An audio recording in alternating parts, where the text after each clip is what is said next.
Hello everyone, and thank you for watching my channel. If you like what I'm doing here, please consider subscribing, liking, and commenting.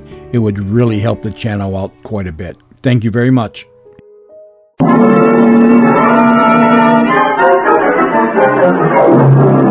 Voice in the Night, a musical mystery story starring the internationally famous stage, screen, and supper club star, Carl Brizon.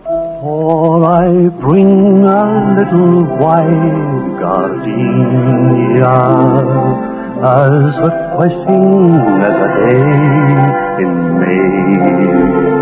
You may wear it if you care, or toss it away. Tonight you have a ringside table at the newest nightclub in town, the Golden Oriole. The lights are low, the music's soft. The audience hushes as into the spotlight steps the proprietor, a debonair gentleman whose forte is melody and mysterious adventure, played by that great entertainer, Carl Brizon. Thank you very much, ladies and gentlemen. Well, thank you. Well, you all know here at the Golden Oriole, we always start with a request number. So, what would you like me to sing tonight? Mission of the Rose. Mission of the Rose. The scale number. The scale number. Oh, you mean all of a sudden my heart sings. All of a sudden my heart sings. That's All the right. But first let me sing the original scale number, which I sang in England, way back in 1930. But it goes like this. I know a little pussy, her coat is silver gray. She lives down in the meadow, she'd never run away. She'll always be a pussy, she'll never be a cat, for she's a pussy willow. Now what do you think of that? So meow, meow, meow, meow, meow, meow, meow, meow. Well, then when I made my debut in supper clubs here, I introduced for the first time in America the American version, which became so popular. All of a sudden my heart sings when I remember little things. The way you look and hold me tight, the way you kiss and say goodnight, the crazy things you say and do, the fun it is to be with you, the magic thrill that's in your touch. Oh, darling, I love you so, so much. The secret way you press my hand to let me know you understand.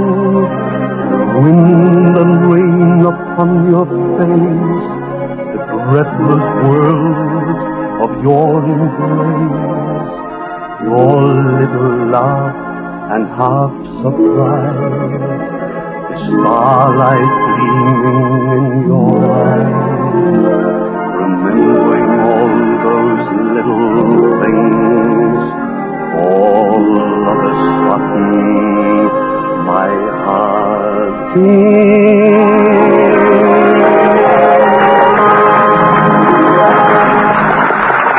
Thank you everybody. Now, ladies and gentlemen, here's your chance to dance yourself to heaven. Mr. Music Man, heavenly music, please.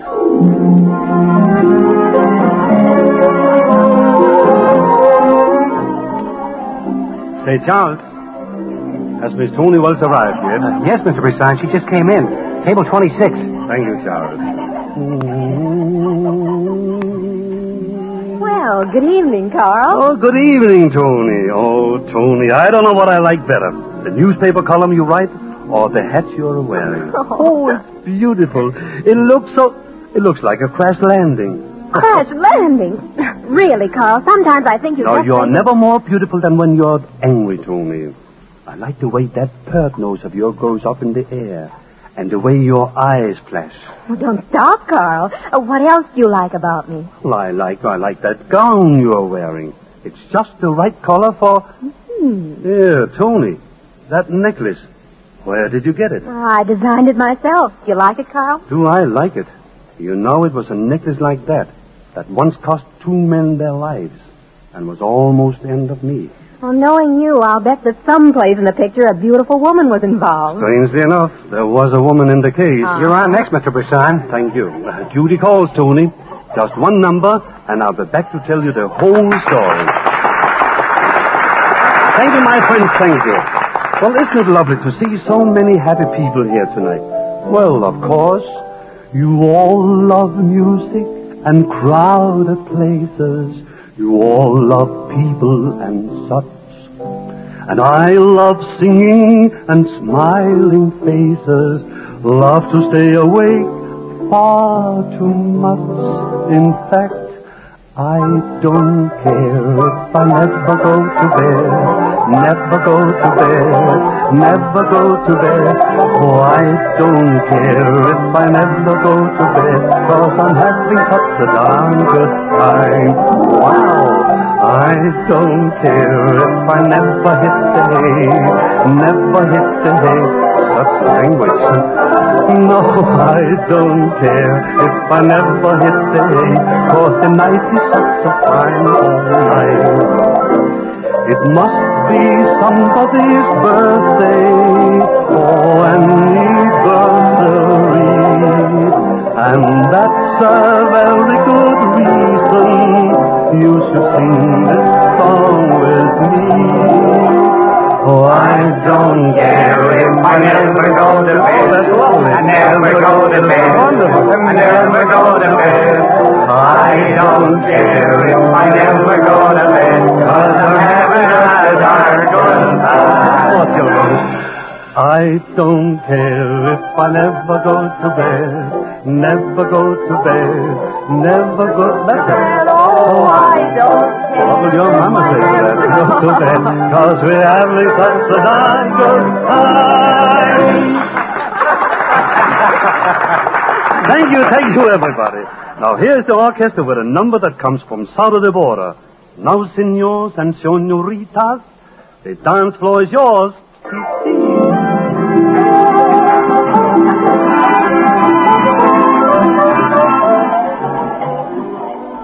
Oh, here you are, Tony. Now, where was I? Oh, you were just going to tell me about a necklace that cost two men their lives, and, of course, someplace in the story there was a beautiful woman. Oh, yes. Well, Tony, this happened some time ago. Oh? It all began in my hotel suite. I'd just gotten home from the supper club where I was performing. I'd hardly taken off my hat and coat when someone knocked at my door. As I went to open it, I wondered who could be calling at me at 4 a.m. Oh, Carl, I'm so glad you're here. Kitty, what? Why, this is a surprise, and a most welcome one. Here. Why, Kitty, you're crying. What's wrong? Oh, Carl, I've been a fool, such a fool. Come, now, it can't be as bad as all that. Sit here and tell me all about it. All right. Carl, for the past 2 months, I've been employed as a social secretary by Mrs. Richard Wentworth. Mrs. Wentworth? Oh, I know that old battle-axe.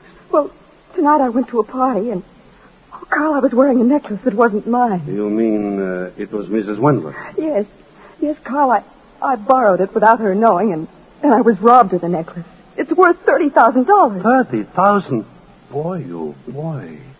How did it all happen? Well, after the party broke up, friends of mine drove me to Mrs. Wentworth's estate. I'm living with her, you know. I see. I said goodnight to my friends, and I drove off. As I was looking in my purse for the key to the front door, 2 men suddenly appeared from nowhere. One had a gun. Oh, and they took the necklace away from you. Yes.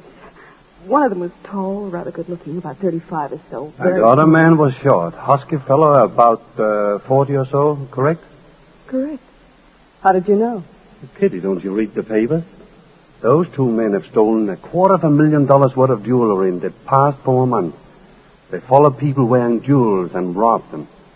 But why haven't you gone to the police, Kitty? But, Carl, think about what happened then. You know Mrs. Wentworth. She'd say I'd stolen a necklace, and she'd put me in prison. Yes, you're probably right. So that's why I've come to you, Carl. Mm-hmm. If you could get the necklace back before she discovers it's gone, I'd be safe. But, Kitty, if the police can't find those 2 men, how do you expect me to find them? Carl, I have a clue. You have a clue? Yes. As the tall man pulled out his handkerchief to wrap the necklace in it, Yes? this fell out of his pocket. Why, Why, it's a timetable. Yes, and look here, Carl. There's a circle drawn around the Albany Flyer, leaving Grand Central at 4 a.m. And 6:20 is in circle. Right. That's the time the flyer arrives at Albany. What time is it now, Kitty? 10 minutes after 4. Oh, Carl, the train has already left. Don't worry, Kitty. We'll see if we can't get that necklace back without anyone being the wiser. I'll get my car. We're going to Albany.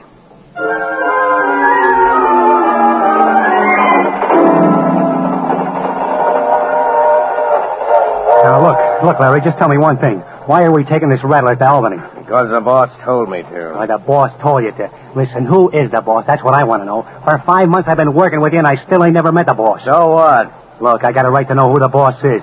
You've turned over to him $250,000 worth of ice. Part of that ice is mine. Shut up, you fool. Want everyone on the train to hear you? Okay. But I'm not helping you pull another job until I know who the boss is. We're going to have a showdown. All right, Mike. That's the way you want it. When we get to Albany, we'll have a showdown.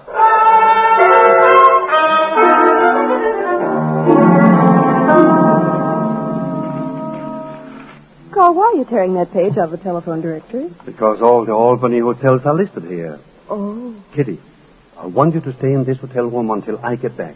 all right, Carl. You mustn't worry if I'm gone for a few hours. It may take time to find them. Carl, Yes? you will be careful, won't you? I couldn't bear to have anything happen to you. Well, when you look at me like that, Kitty, I find it very difficult to leave. Hurry back, Carl. Hurry back. You bet I will, Kitty. We'll get that necklace back in a hurry. Then the two of us will pick up right where we left off.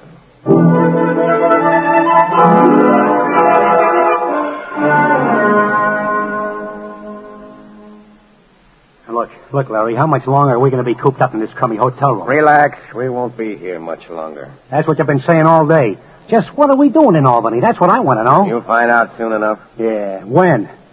Look, I want to meet the boss and get my share of the hawk we've been making. It's almost 6 o'clock. What about going out for the evening papers and some sandwiches? First, I want to know what you're... Maybe when you come back, I'll have some of the answers to the questions you've been asking. You expecting a phone call? I'll take a ham on rye and some coffee, and don't forget the evening papers. Okay. I'll be back soon. Ooh. Hello. Oh, it's good to hear from you, boss. Be careful. Don't mention any names on the phone. Yes. You've been asking quite a few questions. He wants to meet you. Don't worry, I will. There's a train leaving for New York in 20 minutes. I'll be on it. Yeah. I'll be waiting for you at the apartment. Right. Just leave everything to me.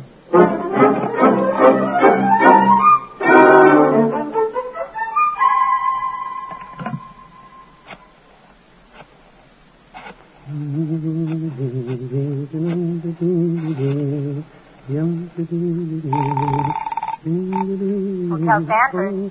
Room 721, please. Thank you. Hello? Hello, Kitty. It's Carl. Oh, Carl, I thought you'd never call. Well, I told you it might take time to find them. But I found them, Kitty. You have? Oh, Carl, that's wonderful. Where are you? I'm calling from the lobby of the Empire Hotel. Have you seen them, Carl? I've seen just one of them, the short husky fellow. A few minutes ago, he went up to their rooms with some newspapers and sandwiches. What are you going to do? Kitty, get over here as fast as you can. We'll go up to their room together.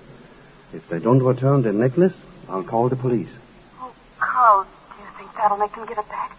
Well, if it doesn't, there are other ways to persuade them. Now hurry. I'll be waiting for you in the lobby.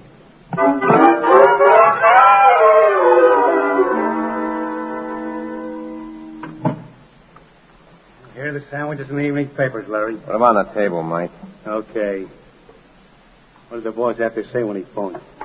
Oh. So you know I got a call, huh? What were you doing, listening from the hall? What if I was? I got a right to know what's going on. Oh, of course you do, Mike, of course. What do you want to know? Well, first of all, what are we doing in Albany? The boss and me figured it'd be better if we had the showdown out of town. Yeah, but where's the boss? When do I get to meet him? I'm afraid never, Mike. You already know too much. What do you mean by that? Larry, what do you know with that knife? You wanted a showdown, Mike, and now you're going to get it. No, Larry. You know I didn't mean anything. The boss and me have got enough, and we're quitting. But we can't afford to leave you around, Mike. Don't talk that way, Larry. You know I never... No, don't I... Oh, you knife. So long, Mike.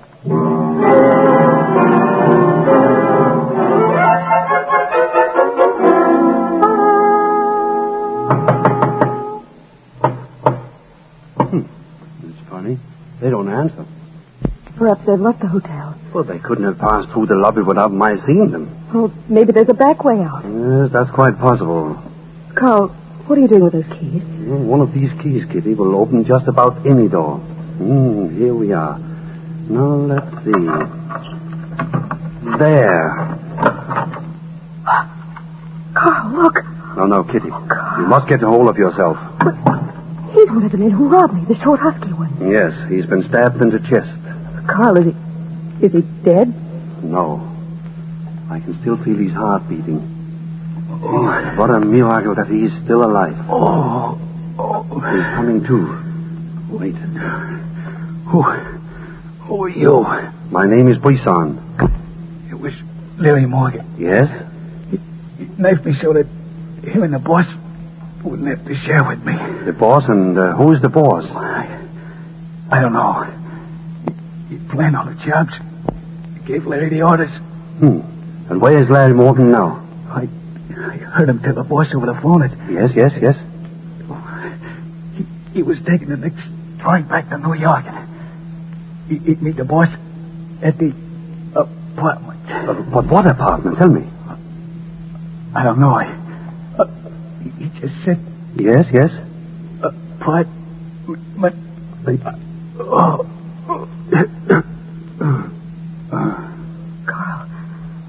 Carl, is he... Yes, Kitty. He's dead.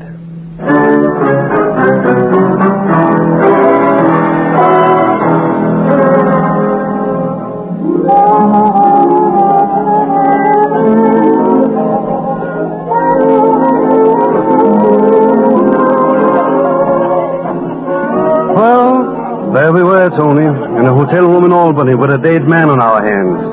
And Larry Morgan and the necklace gone. Well, what happened then, Carl? What did you do? You're on next, Mr. Brisson. Oh, thank you. The rest of the story will have to wait, Tony. The customers want a song, and the customers are always right. Thank you, everybody. Thank you. Well, thank you very much. Now, we have with us tonight a lovely young couple over there at that table. So they've just been engaged. May I wish them good luck by singing perhaps a slightly different version of The Bells of St. Mary's. At the porch of St. Mary's, I'll wait there for you in your soft wedding dress and its ribbons of blue. In the church of St. Mary's, sweet voices shall sing for you and me, dearest. The wedding bells ring. The bells of St. Mary's, I hear they are calling. The young loves, the true loves, come from the sea. And so my beloved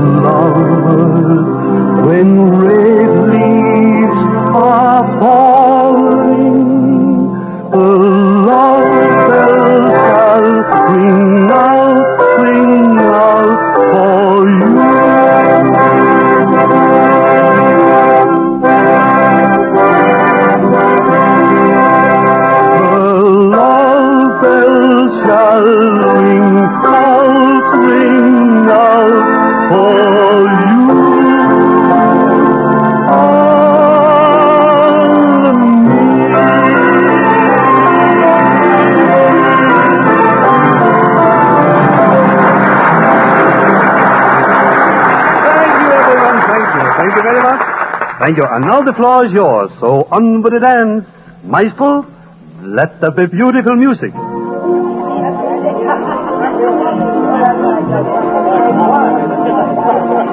Now, where was it I left off, Tony? You and Kitty were in a hotel room in Albany with a corpse.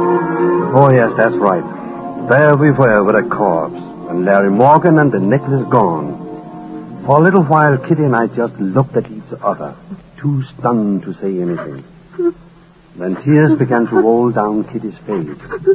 And in another moment, she was in my arms. Oh, Carl, how will we ever get the necklace back now? Kitty, before this poor fella died, he told us that Larry Morgan was going back to New York to meet the boss. Morgan left only a little while ago, so he must be taking the 6:18 train to New York, correct? Yes, Carl, but it's already 6:25. That means he's gotten away from us. Oh, perhaps not, Kitty. What do you mean? Well, you see, the 6:18 train is a slow one. I think that with some fast driving, I can beat that train to New York. Oh, Carl, do you really think so?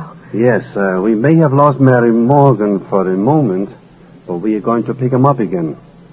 The car is downstairs. Come on, my dear. We haven't a moment to lose.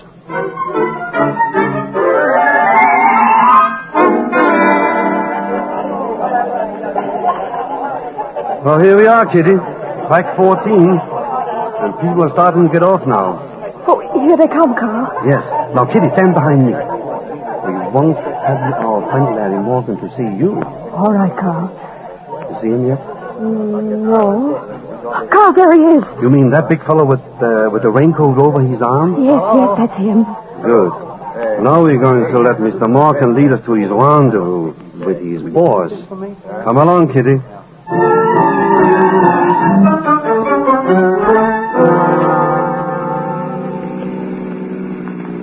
Morgan's car is stopping. I better pull over on the curb before he sees us. Carl, he's getting out of the cab and going up the steps of that brownstone house. Yes, and now he's unlocking the front door. Now, Kitty, I want you to stay in the car until I get back. Oh, but Carl, I want to go with you. After all, I got you. Sorry, Kitty. There may be trouble. I want you to stay right here. All right, if you say so. Carl, have you got a gun? Yes, I've got a gun.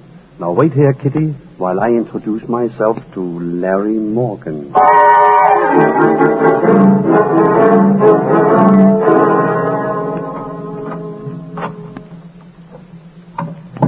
That you, Doc? Good evening, Mr. Morgan. Who the devil are you? How'd you get in here? My name is Buisson, Carl Buisson, and I got in with this skeleton key. It's very handy sometimes, isn't it? Yeah. Well, maybe I ought to teach you not to break Easy there, Mr. Morgan, easy. I've got you covered. That's better. Hey, how do you know my name? Oh, that's just one of the things I know about you. I know that last night you stole a necklace worth $30,000. And I also know that a few hours ago you stabbed a man to death in an Albany hotel room. How'd you find that out? And I also know that you're waiting here for your boss. You're very clever, aren't you, Brisson? Thank you. You know a lot more than you should. That's all a matter of opinion. Do you think you're going to turn the boss and me over to the cops, huh? I don't think so. I know it. You know, Brisson, I knocked one guy off tonight because he knew too much. Another guy knocked off won't make much difference. Oh, but it will. Especially if that guy is me. Just stand where you are, Morgan. Why? So that you can turn the boss and me over to the cops? Stand. I'm going to get you, Brisson. Stand still or I'll shoot. And you'd better shoot fast because I'm coming for you. Hey, why are you putting the gun in your pocket? Oh, just because I intend to take you alive, not dead. There's only one guy walking out of this house, Brisson, and that's going to be me. Is that so? Try this for size. Sorry, brother, but it doesn't fit. Well, try it.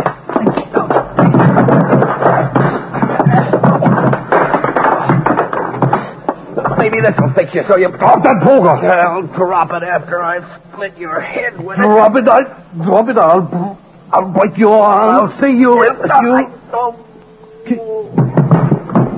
Kitty. Carl. Kitty. Why, you've stabbed him. Why, he's dead. Carl, I was afraid he'd kill you. What on earth are you doing here? How did you get in? I couldn't remain in the car knowing you were in danger. I found the door open and came in to find you both struggling for that poker. But that dagger, you killed him with. Where did you get it? It was hanging on the wall. I just grabbed it. Oh, Carl. All right, Kitty. You must get hold of yourself. Carl, I'm so afraid he'd kill you. Oh, while I was too. He sure was a tough customer. Oh, boy, do I wish I had a drink. Oh, you sit there, Carl. I'll get you a drink. All right, Kitty. Here's some brandy. Drink this. Thank you. Oh, gee, that helps. Now, let's see. Carl, why are you going through his pockets? Well, unless I'm mistaken, Morgan had the necklace in one of them. Here it is. Good. Now that we have the necklace, don't you think we ought to get out of here? I'm afraid we can't do that, Kitty. We'll have to notify the police.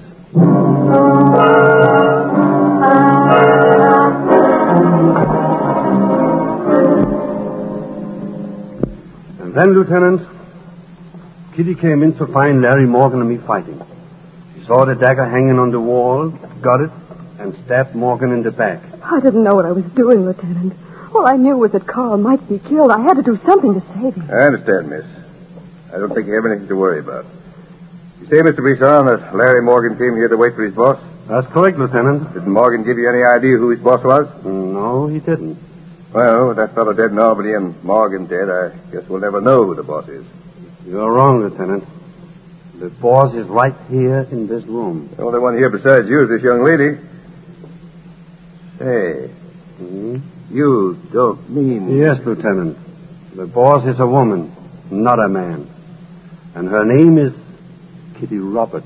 Carl, you can't be serious. Oh, but I am, Kitty. Lieutenant, Larry Morgan fell in love with Kitty and also fell in with her scheme to rob wealthy people of their jewels. That isn't true. In 5 months, Larry, with the help of Mike Warner, turned over to Kitty $250,000 worth of stolen jewelry. Things started to get hot, so Kitty decided to get rid of them both. Lieutenant, Be quiet. Go on, Mr. Brisson. Kitty thought out a very clever scheme. Larry Morgan was to kill Mike Warner. Then he, in turn, was to be killed by me as I tried to get back the necklace. Lieutenant, don't listen to him. She waited in the hall for a gunshot that would tell her that Morgan was dead. When she heard Morgan fighting with me, she knew something had gone wrong. She came into this room, got the dagger, and stabbed him to death. I see. Pretending all the time that she's done it for my sake. Right, Kitty? You can't prove a thing. No, Lieutenant. Unless I misguessed myself, or... Kitty has a safety deposit box in some bank. And in that box you'll find $250,000. Look out, Mr. Brisson.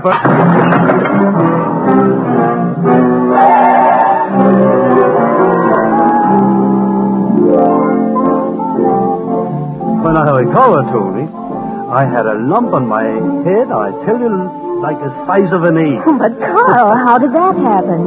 Unfortunately, I had turned my back to Kitty. Oh? So she promptly hit me over the head with a vase. You know, in a way, Carl, it served you right. Oh, thank you very much. But believe me, I was glad to see the last of her. But, Carl, whatever made you suspect that Kitty was the boss? 2 things, Tony. Her first mistake was when she said she found the door to Larry Morgan's apartment open.